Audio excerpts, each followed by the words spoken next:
Bonjour les amis de la forêt. Alors aujourd'hui je vais parler des révolutionnaires russes au XIXe siècle. Alors au XIXe siècle, en tout cas dans sa deuxième moitié, le tsar Alexandre II va monter sur le trône en 1855 et il va essayer de moderniser son pays, qui est plutôt arriéré par rapport aux pays d'Europe occidentale. Et outre l'abolition du servage en 1861, il va mener aussi des réformes libérales, que ce soit dans l'enseignement, l'économie et les institutions politiques. Alors, c'est dans ce cadre de libéralisation relative, évidemment, que vont fleurir des oppositions. C'est ce qu'on va appeler la génération des années 60, nihiliste, socialiste, utopique, populiste.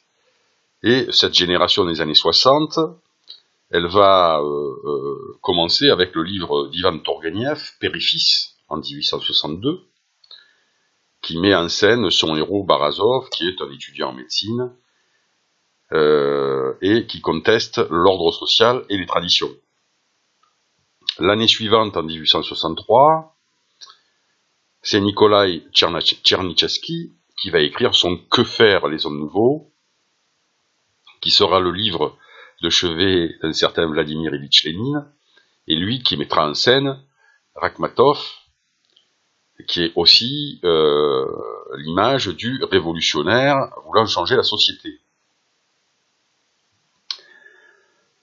On peut parler aussi du mouvement anarchiste avec Bakounine, mais Bakounine vivra surtout en exil, et l'anarchisme sera plutôt minoritaire dans l'Empire russe, excepté en Ukraine.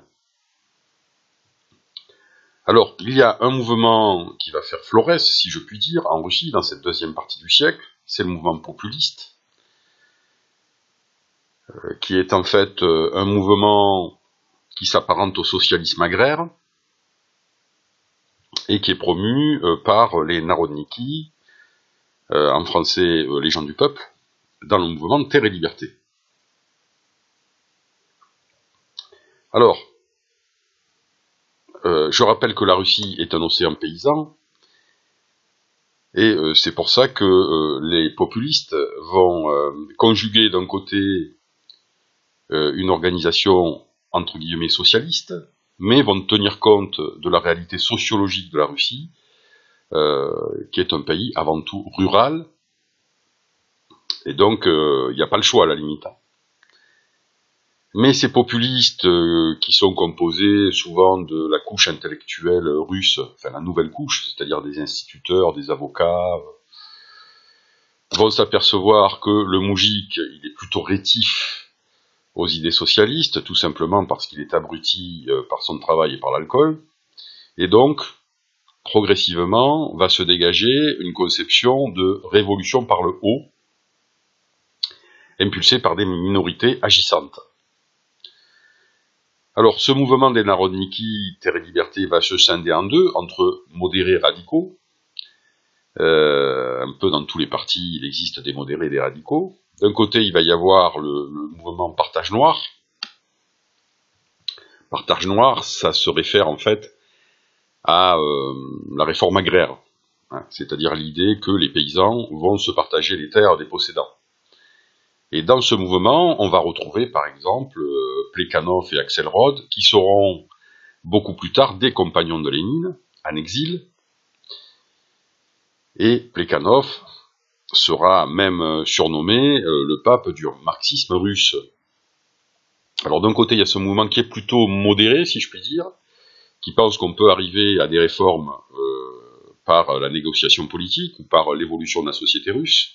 Et puis l'autre mouvement plus radical, c'est Narodnaya Volia, proche des idées radicales de Serge Netchaïev, qui, dans son catéchisme du révolutionnaire, outre qu'il définissait l'image d'un révolutionnaire impitoyable et implacable, habité par sa mission de provoquer la révolution, préconisait aussi le recours à l'action violente, terroriste, pour renverser le pouvoir en place. Et c'est Narodnaya Volia, qui signifie en français la volonté du peuple, qui assassinera en 1881 le tsar Alexandre II. Alors,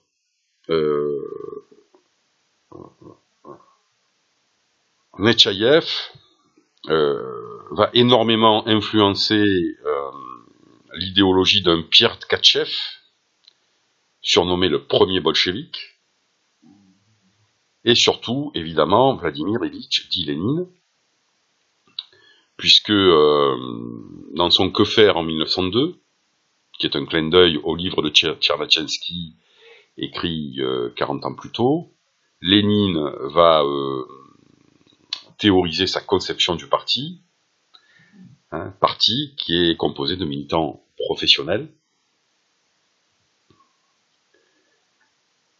et qui préconisera aussi le recours à la violence pour prendre le pouvoir.